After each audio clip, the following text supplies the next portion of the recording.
Ooh, you got me just so crazy over you. We love Madonna, we love Madonna, we love Madonna, we love Madonna. You're listening to MLVC, the Madonna Podcast, your place for all things Madonna Louise Veronica Ciccone. Hey, everybody, it's Stefan. And hey, guys, it's Tony, and this is not a love song. Tis not. Well, everyone, you are in for a treat today. We have a Madonna Podcast crossover event in store for you. We are delighted to get together with Wayne Parker, who hosts the Madonna Get Together podcast. Welcome, Wayne. Hey, thank you. Thank you so much. Welcome, Wayne. We're so I'm excited so that you're glad. on the show. And I'm so glad to be here. It's about Big fan. time. My goodness. I know. This is a time-consuming thing. You guys know this. Yes, it takes up a it lot of is. time, and sometimes you either have things scheduled and you just do it, or well, like I like to do. I'm just like, yeah, I haven't gotten to it yet, and yeah, I can wait another week before I record another Well, podcast. see, that's you fly solo on your podcast as a host, so Tony and I like to keep each other honest. Before we get into things, let's admire your wonderful Madonna shrine that you've got behind you. Thank you. Oh, yes, it's very impressive. It's Yes. So tell us about what's on the wall. I see squares. I've got my framed laser discs. So I didn't know that I could choose just album covers to put in there. Like, so it was a vinyl album. So I was like, well, there's That's not so that many tired, laser right? discs. Yeah. Mhm. There's not Yeah. that many laser discs out. So let me just put and I'm not going to watch them. I mean, I have a laser disc player, but everything has been put on YouTube since. Everything's been like converted to HD or 4K. Well, it's such a chore. Laser discs, you have to take them out and flip them And over flip in order them to over? watch. It's such a pain. I don't know how they ever It's a existed. good intermission, though. Yes, The true bathroom break. treasure in all of the Laserdisc releases, though, is the Blonde Ambition. 100%. Yeah. Yes. Mhm. And I see a little Breathless Mahoney over. Actually, it's quite funny. For a moment, I didn't know if I was talking to Breathless because you've got your whole Breathless bouffant going on. I know. I like to change up my style, just like Madonna. It's quite well. Madonna never had a mustache, though. That's the only. Well, didn't she? Not yet. I'm kidding. No, but it's quite good. Yeah, like is that are you naturally curly like No, I'm not. It's actually like more of a mullet. that? Oh, So yeah. I'm going for that that new hipster look. Like it. So, no, I'm not naturally permed. I'm not naturally blonde either. So it's Shh, don't tell just anyone. have No one fun. will Neither know. was No neither one was will know. Madonna. Okay. Yeah, so. exactly. Well, before we get into talking about Wayne and his podcast, just a smidgen about Wayne. He's originally from Richmond, Virginia. He's a Richmond, Virginia native who loves to sing karaoke. I've seen him on his Instagram. That fantastic Madonna party. I was so envious I couldn't be there. He loves to visit Miami with his partner. And of course, since the wee age of 10 years old, has been a Madonna fan. And I loved that you had to tell us you were 10 when Like a Prayer came out, because I was like, okay, you're aging me and Tony. Yes, I was showing my age, but I just, it's a very defining moment. Thank you for that introduction. It's very nice to hear and get myself out there. And, it sounded very much like my Grindr profile, but I'm kidding. No, but like I think it's important to hear about people's ages, because I think that's something that I have come across when talking to other Madonna fans, and it always happens around this age between, like, I don't know, 9-ish to like 11 or 12-ish is when I start hearing people's stories of when they started getting into Madonna, regardless if it's from Like a Prayer or Like a Virgin or like Ray of Light or music. So it's always interesting to hear. It's usually around the same time frame. Some people, of course, get into her younger. Some people get into her older, but generally an average is around that age. What about you guys? When did you think how 10? old You were think you think 10 years old is the sweet spot for finding Madonna? I think so. I think that's a time where you actually start acknowledging other things exist outside of this Toys. and cartoons, you start realizing, like, you start looking at what is it that seems more mature, because you start feeling like you're more mature, and Madonna was definitely mature, or helping me mature. That was adult content for sure. Yeah, that was far beyond the Care Bears. Yeah, I'd Exactly. say I was like 9 or 10, and it was not just Madonna. It was leaving all that childish stuff just to like embrace MTV, like Right. 1,000,000%, just watching it nonstop as much as I could. And then when I hit 30, I went back to getting into cartoons again and toys, Yeah, right. like He-Man and things like that. So isn't it great that you didn't like have to deal with that as a kid? Now you can like, appreciate it as an adult, I know, exactly. Yeah. That's the best thing about being an adult. I can do whatever I want. I can buy as much memorabilia as I want. I'm not restricted. Well, sort of restricted by an allowance. Well, you of don't want to sorts. bankrupt yourself. Exactly. Obviously, you've got a mortgage now, so you want to Exactly. make sure that you. Well, since we're looking back, Wayne, tell us about your Madonna journey. Like, what are some of the first impressions you had of her, how she came into your consciousness, how you began to appreciate her as an artist and like as one of your people, Yeah, well, I think Madonna was sort of always there when I was a child, because my oldest sister, she's about 3.5 years older than me, and she was really into the whole first album, like a Virgin era. She was wearing the lace gloves, the hair. She was a wannabe. She was a wannabe. Oh, you're so lucky you had a Madonna wannabe in-house. And we were forbidden to listen to Madonna. That was the thing. Like, my mother forbid us to listen to it. And I remember being in, me and my sisters, we had rooms that were beside each other, and I didn't like to sleep alone. So I would sneak into their room, and my sister was singing Like a Virgin because it was on the radio. And I'm like, oh, you're not allowed to sing that. And she's like, why did your mom not want you to listen to Madonna? Like, what was she telling you? She's Satan. You can't listen to her. She's evil. My mom would bounce back and forth all the time about like what she was serious about us not doing and doing. We always had when Michael Jackson came out with Thriller, she made us burn any merchandise that we had of him. And, wow.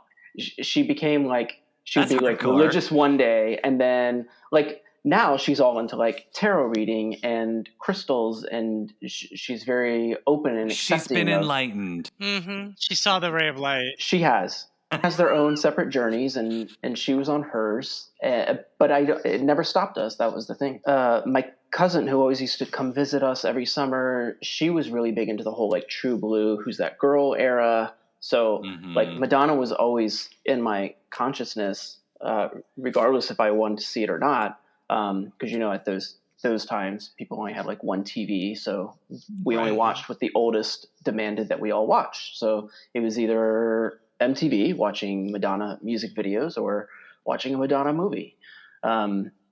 Hey, that's not a bad childhood, come on. I'm not complaining. Things could have been far worse. You could have grown up in a sports family. Or a Chuck Norris family. God. I grew up in both. My dad was a huge Chuck Norris fan, huge Bruce Lee fan, and my mom and dad loved watching football. And I ended up playing 2 seasons of football before I knew better. But yeah, when I finally accepted Madonna as the like holy grail, so to speak, is during the Like a Prayer era. Like, I remember hearing Like a Prayer on the radio and not knowing who sang it, and just loving the song. And then and that's when I started watching MTV more. And of course I was gayer than I knew, because I was obsessed with Bette Midler's Wind Beneath My Wings. Why? And Beaches. Why not? Right? Yeah. But I remember seeing the commercial for the Madonna Express Yourself video, and I remember thinking like, "Oh, that's not Madonna. That kind of looks like Cyndi Lauper," because Cyndi Lauper had "I Drove All Night" at the time. That was her single, and she looked very similar, where she was like naked in the street, like rocking back and forth with the blonde hair.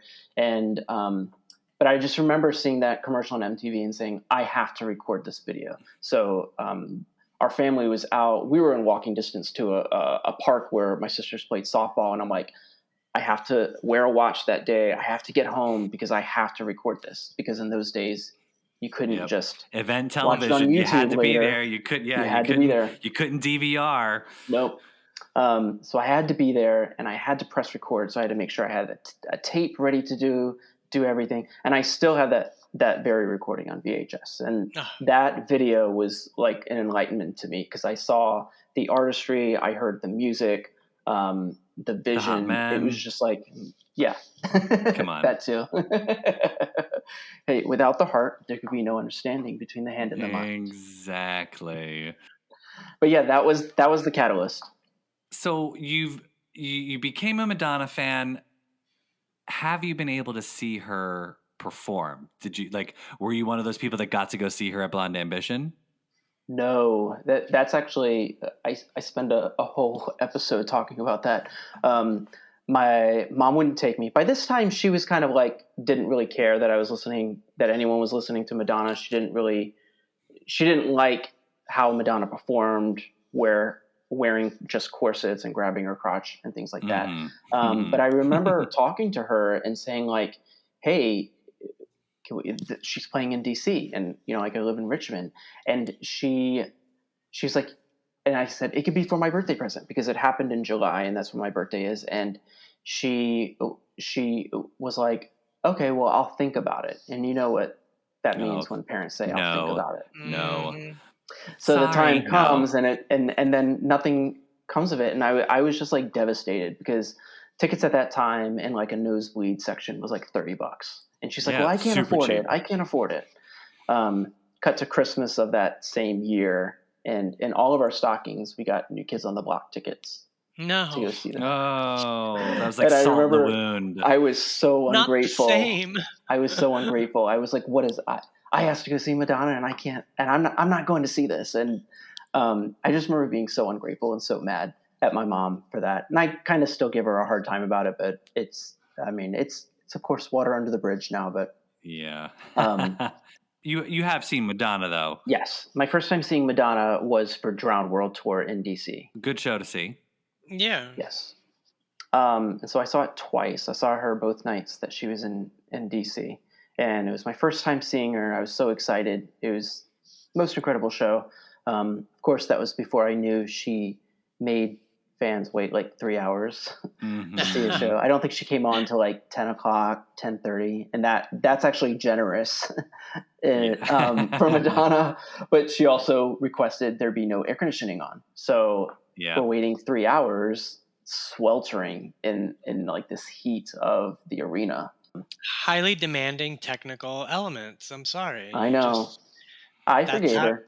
That's how you learn. Yeah. That's how you learn. And then I've seen her on every show since then, except Sticky and Sweet. I love how, after your Blonde Ambition debacle, thanks to your mother, no small thanks to your mother, suddenly you had maybe a small sliver of a chance to see the girly show. And there was no news available, publicly. So what did you do? You called Liz Rosenberg. Please tell our listeners, especially the ones who haven't heard your show. I mean, tell us that story, because I think it's brilliant. So when I was like 14 or 15, when Erotica and the announcement of Girly Show, and my stepmother had said, yeah, you and your stepbrother seem to like her and want to go see her. I'll take you if she plays in DC. To like her. Yeah. And she's like, yeah, I'll take you if she's playing in DC. She goes, find out when the concerts are and let me know, and I'll get tickets. So I'm like, of course, go looking at watching MTV endlessly to see if they make announcements of tour dates like they used to do. You can't check a website, and all I could do is, Ticketmaster wasn't like the conglomerate that it is now. So, I didn't know who to call to get tickets. So you call either, is she going to play at a stadium or an arena? You don't know. So you can try calling those places. But they had no record of it. So I'm like, I know what I'm going to do. I'm going to call Maverick Records and I'm going to speak to Madonna. So I look on the back of the Erotica CD. tells you the address of Maverick Records. So all you have to do is call 411 and say, I need the number for Maverick Records. Here's the address. And, they charge you for it, but they'll give you the number to it. Yeah. Yeah. And so I call Maverick Records and I say, yes, I'd like to speak to Madonna, please. And I don't know what I sound like because, I'm at that age where my voice is kind of changing, but it's not. So you kind of either sound like a child or you sound like your mom when you're at this age. And the woman was just like, what is this for? And I said, I'd like to find out information about her tour. She's like, you're just going to have to call her publicist, and here's her name and number. And at this point in time, I don't know the relevancy and importance of Liz Rosenberg. Like, I don't really know who she is. I don't even really know what a publicist is at this point in time in my life. And so I call her, and she's just like, can we just pause for one second? I love the nerve of the woman answering the phone at Maverick, just giving you Liz Rosenberg's phone number. Like she wanted to hand it over. She's like, I cannot. Yeah, she's like, I don't have the energy to deal with these crazy Madonna fans. And here's Liz Rosenberg. let that lady deal with this instead. But like, I can't imagine that she was really supposed to do that. I have no idea. Maybe she's new, and she's like, oh, Madonna. I'll not even like she didn't give me to you're right or her assistant or anything like that. But yeah. So you have Liz Rosenberg's number, and so I call her, and I say, and she's like, yeah. So she answers the phone. She Is it answers her direct the phone. line? It was a direct line to Liz Rosenberg. Oh, Jesus. She answers the line, and she's just like very like New York, like very blunt and straightforward. She's like, yeah, what do you want? And I was like, yeah, I and I'm like a child. I'm like, I'm trying to find out information about Madonna's tour. We don't know yet. We don't know. We just have a London show. And like that's like, she goes, check back with me like next week. And so I was afraid to call her again because I'm also like an introvert who gets extreme anxiety when I have to like call people and talk to them, especially if it's like a confrontation like this. If this woman's yelling at you. Did she even ask who you were? No, not at all. So she just answers the phone bluntly. You ask her the question, and she's just giving you information without even knowing who you are. Yes. This was the because 90s. She's probably answering the phone. Yeah, she's probably answering the phone like a switchboard all day, you know, and just like, yeah, okay, all right, I'll call you back. All right, yeah. No, I don't know what she's doing, you know. It's like, yeah, who is this? CNN? Yeah. So did you call her back a week later? Because she's the only thing standing between you and information on the Girly Show. Right. And so I was very insistent. I had her number down. And so I told my stepmom, and I'm like, yeah, you got to call this woman and she'll know the information. So can you call her and find out? And I'm thinking like, maybe this is the woman you call to get tickets. I don't know. I'm sure in some way you probably could, but I didn't know that method at the point in time.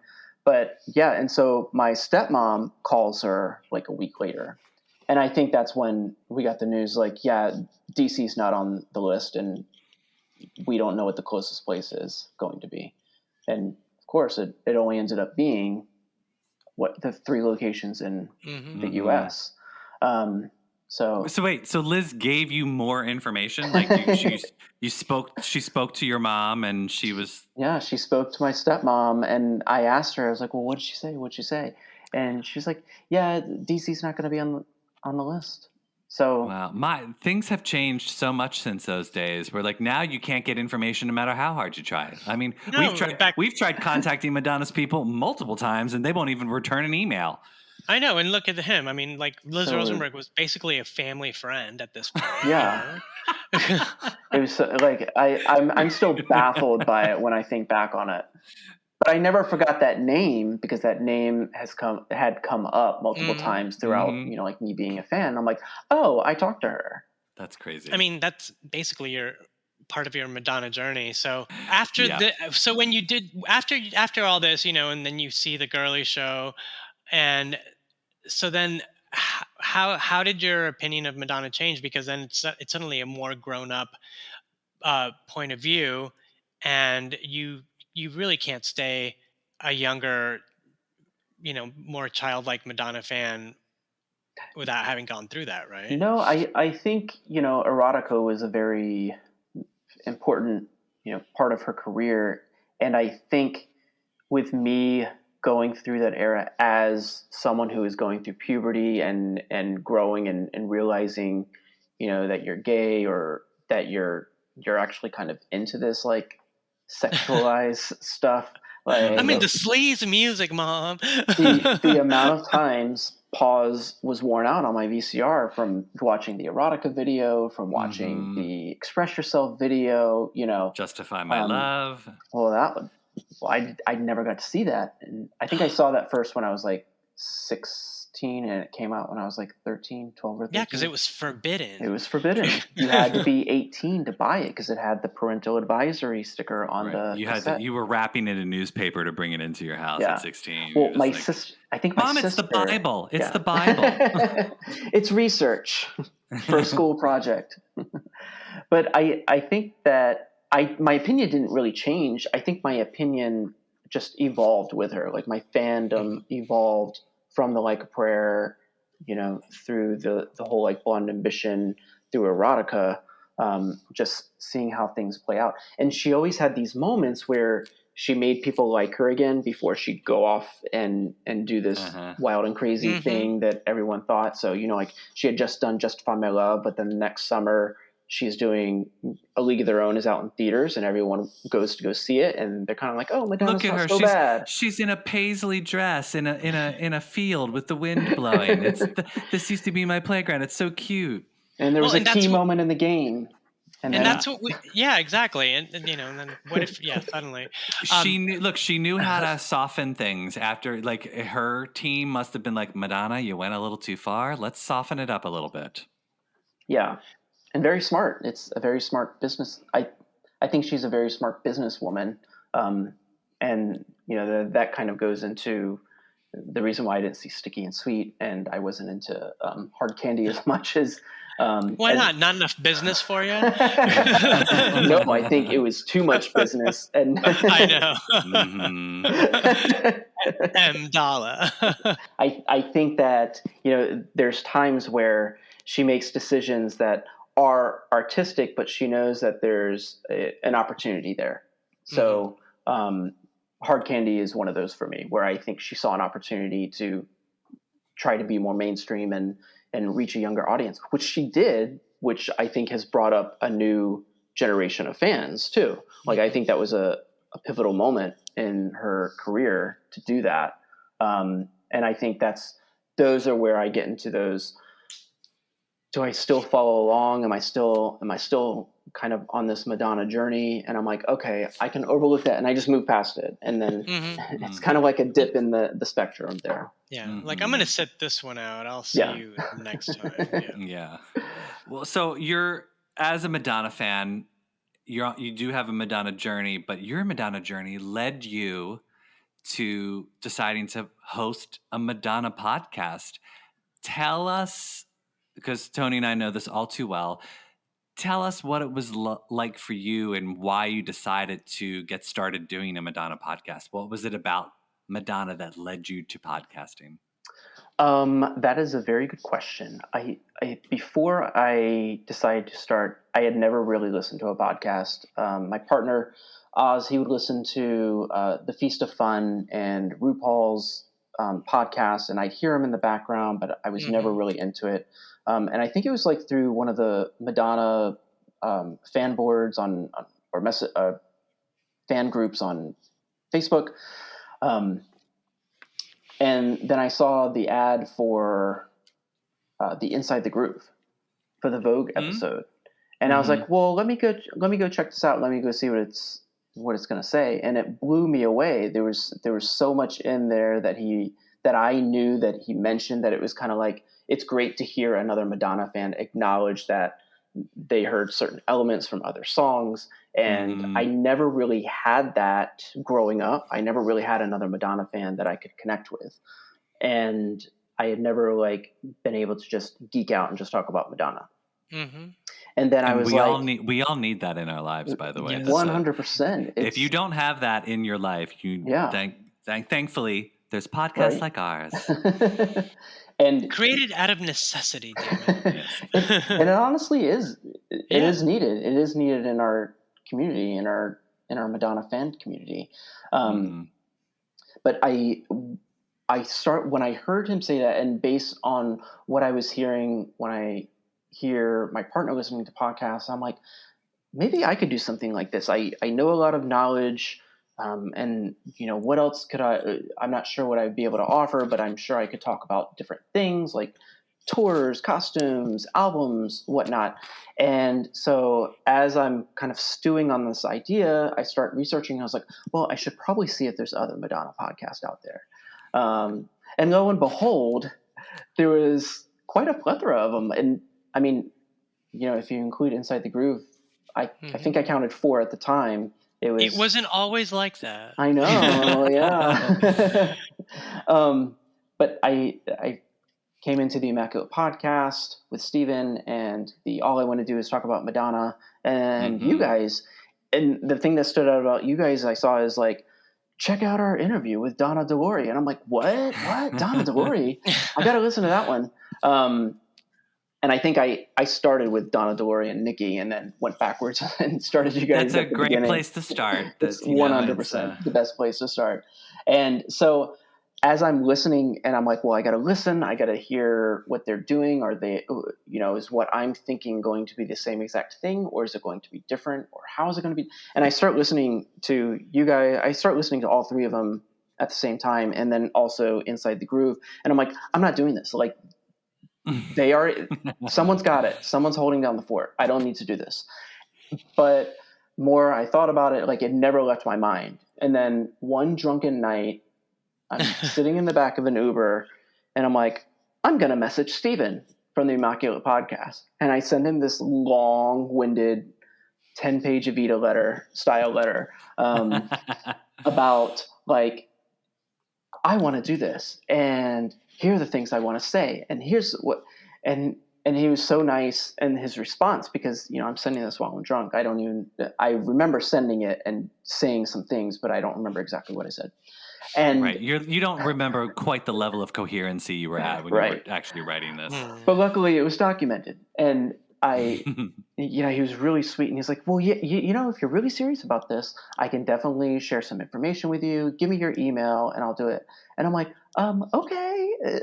And he's like, I'm sorry, I sent this like when I was drunk. And then he sent me like a bullet pointed instruction of like, here's the mic you want to use. Here's the programs I use. Here's and I just think about it more and more. And then I found this one Madonna friend that I had met in the past few years.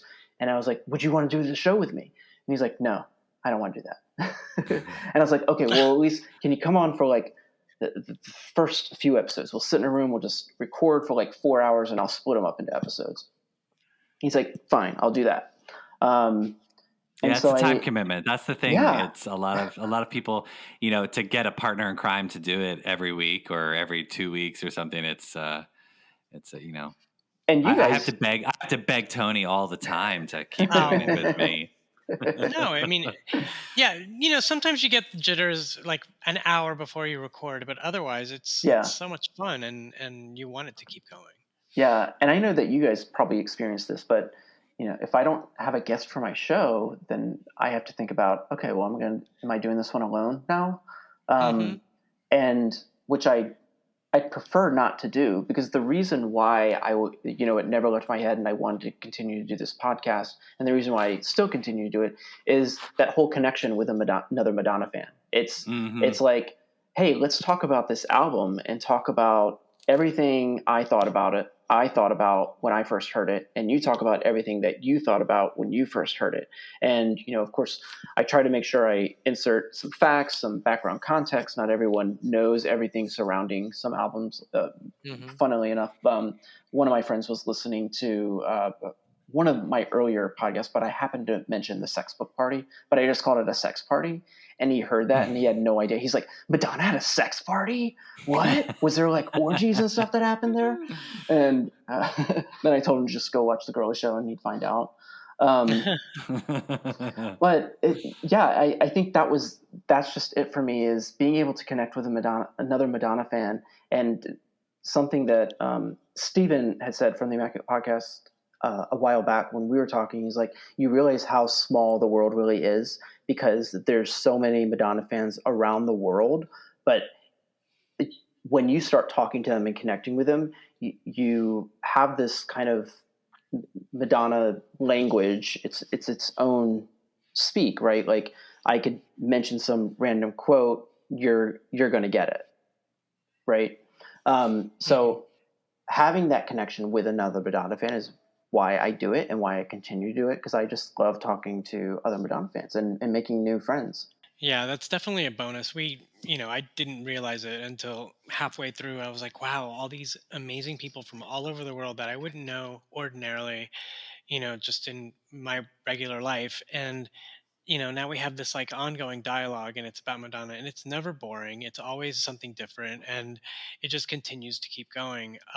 And because of these podcasts, then we just kind of like cast a wider net. And I love that. But I love your podcast, but I'm always curious about how you come up with the format and how you decide how to shape each episode, because each one is unique from the next. It's really cool. You kind of never know what the next one's going to be, where it's going to come from, right? Sometimes I have an idea in my head of what I want to do, and it's really just to go through the chronologically. How do you say this? Chronologically. Chronology. Yeah. Chronologically. Discography. let's say it that way. Trajectory. Just going through album and era and talking through that. And what I typically have a problem with is going off topic and off track a lot. So, I'll tell someone like, yeah, it'll probably take like an hour and a half, maybe 2 hours. And then there are times when I've spent 4 hours just talking to someone. And I'm like, wow. It's 3 a.m. Oh my God. That's a long time. We won't be talking with you that long today, Wayne.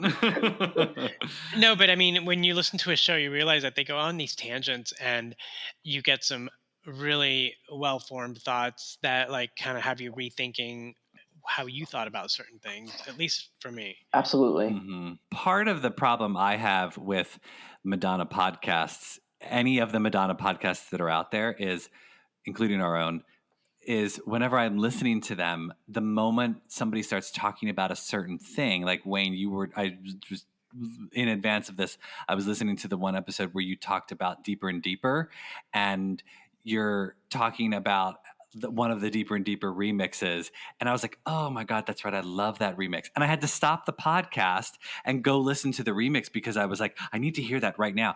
And then that's what happens. Like sometimes I'll just forget to go back to an episode because I'm like, all of a sudden now I'm down the Madonna rabbit hole and I'm listening to the Deeper and Deeper remix. And then that leads me to something else. And then and I was like, what was I doing before I started this 5 hours ago? And I'm like, oh, right. I was listening, and then it's like you start listening again and something else detracts you. And it's just, but yeah, by the way, I totally agree. I love the thing about those remixes because you get to hear the different portions of like Madonna singing the high part, Madonna singing a low part, like some of the harmonies, some of the melodies. It's like, I love how they used to break those parts up. One of the things I pointed out in one of the episodes is in Physical Attraction. In one of the remixes, she sings one of the verses in like a different melody. And she does that live in one of the live performances when she was doing her tour. And I just love in the older style of remixes where they would bring different parts to the front. Well, since you brought up remixes, what do you feel about any of your thoughts about the upcoming 50 remixes of Madonna? I'm honestly excited by it. I like that she's doing something different with an older project rather than just referencing herself again on a new song, because she loves to do that.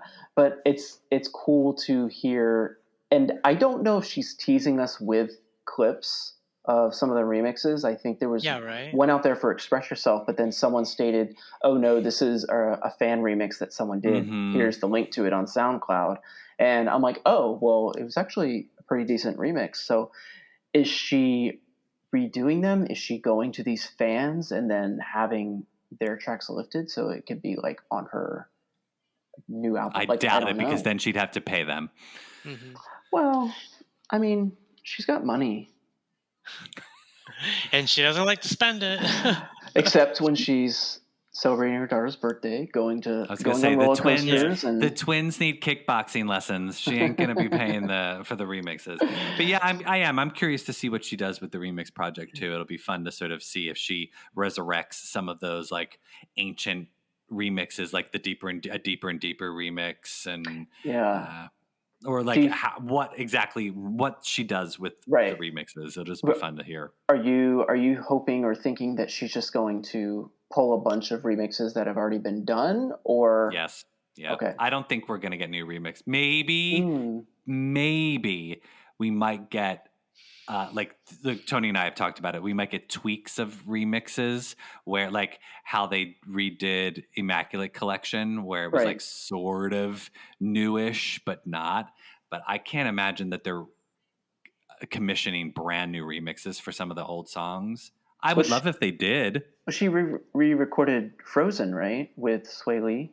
Is that for the 50 remixes, or is I feel like there's a lot of stuff bubbling around that we don't really know what's happening.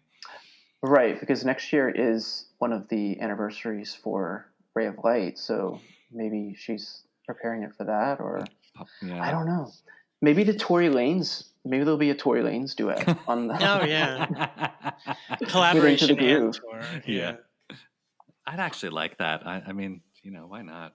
Just embrace it, girl, and just make him pay you a bunch of money.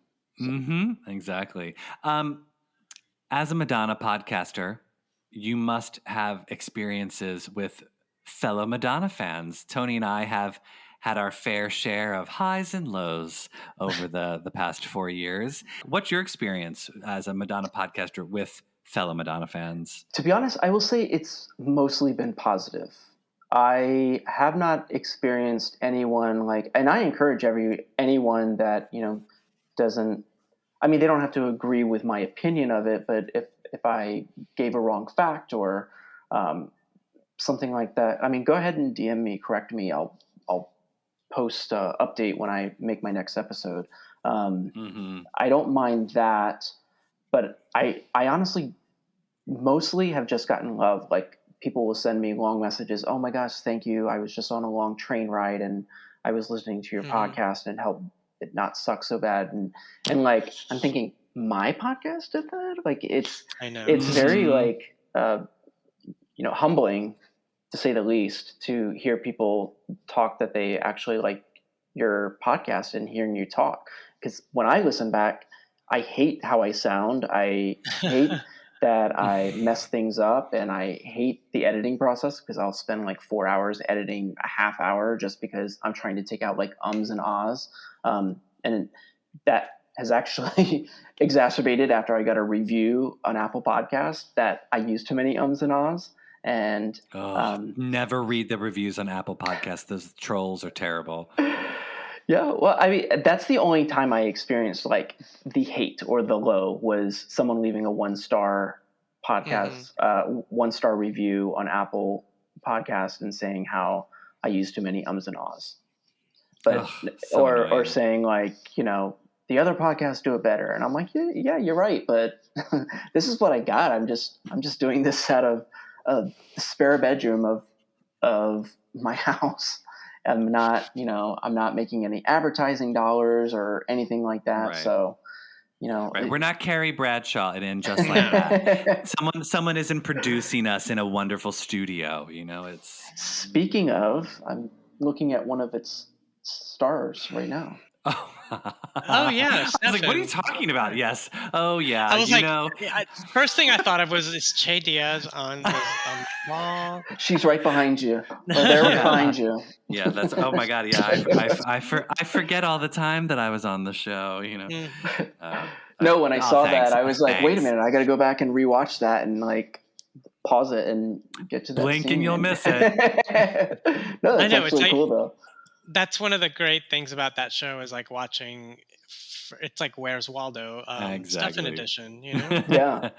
Yeah. No, but what I was going to say, Wayne, it's totally about it. It's such a rewarding feeling to know that someone is, listening to your show, and it's such a good time. In the same way as when you're listening to someone else's show, and that's where it like really gets me, where I'm like, well, I'm doing this for someone that is, someone has done this for me, and I love that continuing cycle. Right. And it's very rewarding. And I would say the reason why I got so, I mean, I don't want to say offended because I wasn't really offended by any low comments, but it was just more of surprising because I had no other reviews. So I just had these two to go by and I'm like, God, I knew it. I suck. And then you start thinking about like, oh, I'm not going to continue. I'm not going to do this anymore. You don't have that emotional energy to, if all you're going to hear is negative feedback. I'm not as strong as Madonna. No, but I was going to say, Madonna, it has taught us all the lessons of if people kick us down and trash talk us and tell us that we're no good and we need to go away, she just picks herself back up, dusts herself off, and says, "You know what? Fuck off. I'm going to do whatever I want, and you're just going to have to deal with it." And she picked herself up by her bra straps and let them down occasionally. Yeah. And look, you keep on going and you keep on podcasting, and that's the important thing. It's like, don't ever let anybody tell you that you shouldn't do something that you love to do. Right. And my mantra has been like, hey, listen, if you like it, you like it. And if you don't, trip the station, change the channel. Yeah. Gotta love a Madonna pun. Well, and also, like Tony and I always say to each other is, we didn't know what we were doing when we started podcasting. And if you listen to like the first 14 episodes of season 1, it's like, wow, we really didn't know what we were doing. But, we grew as podcasters. We grew, like as producers, and we found our voice. Exactly. We came into our own. And I think, you can't do anything unless you practice. And how else are you going to practice unless you just do it, And so exactly. So it's like, yeah, keep going, Wayne. Don't let those people, don't let those 1 stars tear you down. So Wayne, like in, encapsulated form, how do you explain Madonna to, and her legacy to like a younger fan base, or those stubborn youngsters that just refuse to accept that anything came before their generation? That's very difficult. I think I've gotten to the point where it's like, I try to think back when I was either at that age or I kind of felt that immaturity level where, I might talk bad about another artist or try to put Madonna above them. So, and rightfully so, but trying to have that empathy for that other person and thinking about, they just don't know. They weren't there. It's hard to explain. You could explain it over and over again, but sometimes you just know that you're not going to reach them.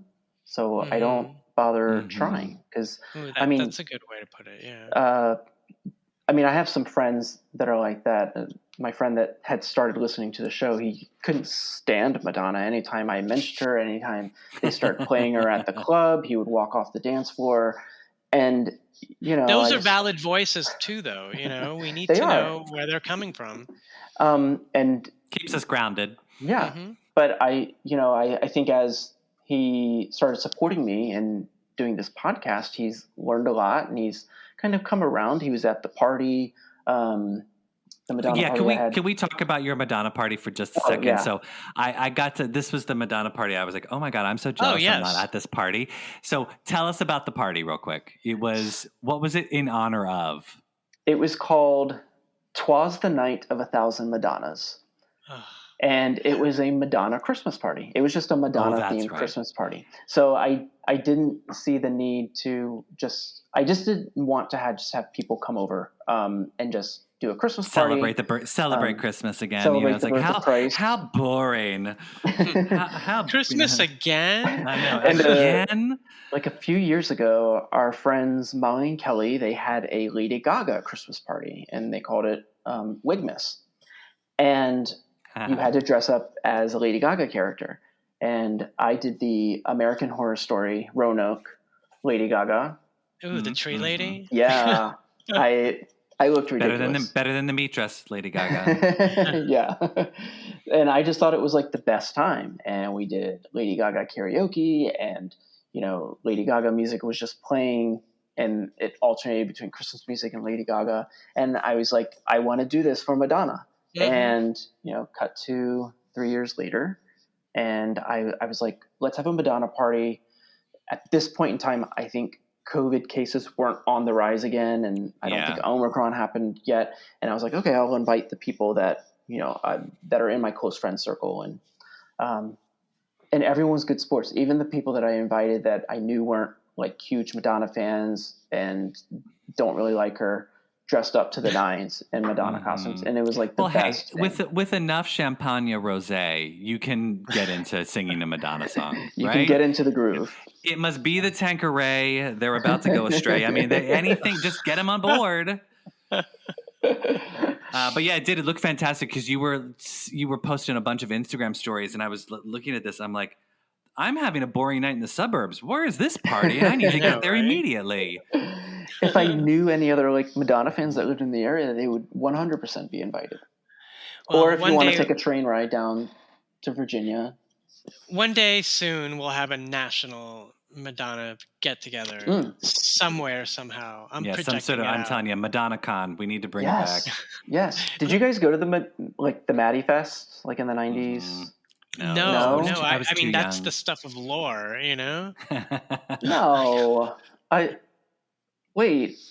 Now I feel really old. I know. I was too uninformed. I mean, these are things that I would hear about after the fact. And I'm like, how do people find out about this, And I don't even remember how I found it. I think it was like in the back of a magazine or something like that.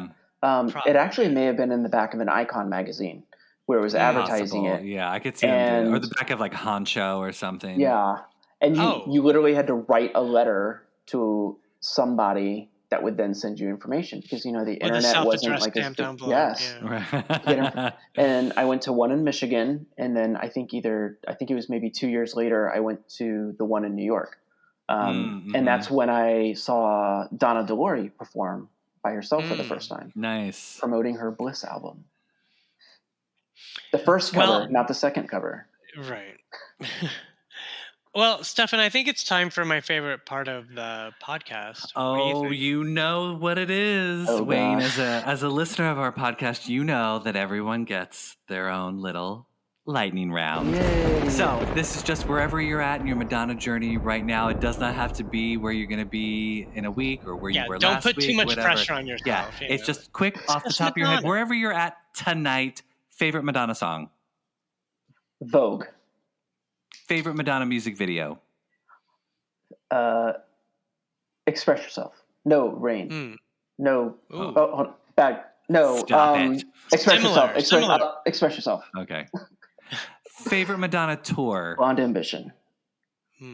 Favorite Madonna movie? Ooh. Little Sparrow. Not yet. I'll go with Desperately Seeking Susan. Favorite Madonna look, and it could be from a video, a tour, a photo shoot.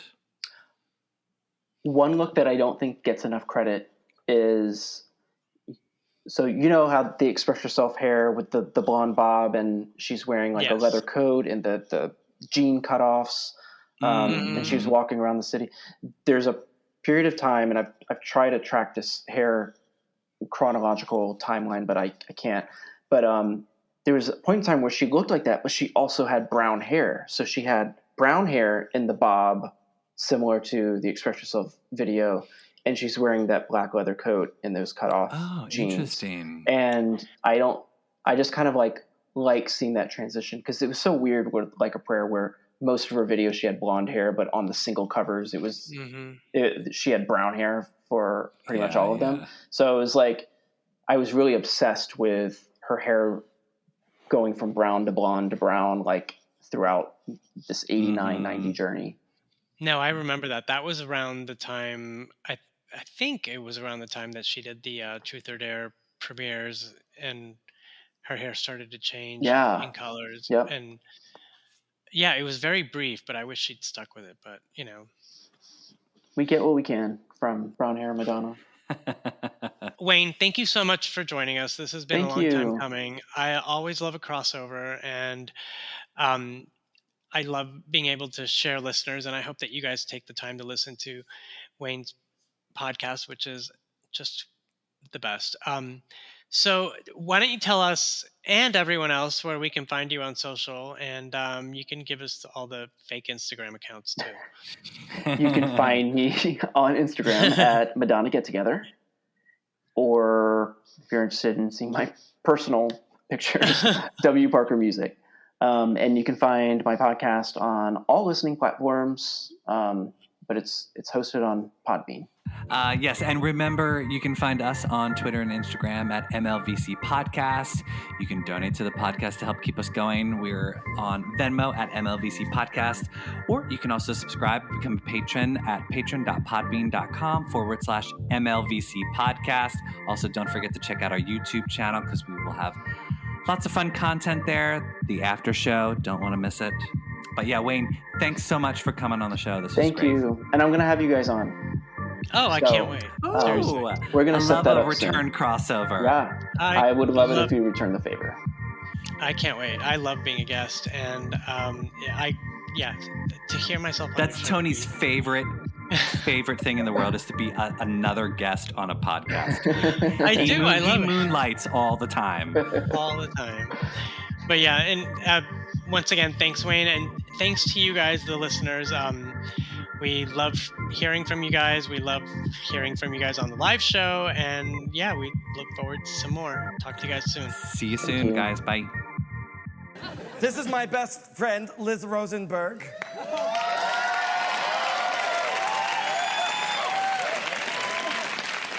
Linda, don't talk to me. I'm having a bad hair day.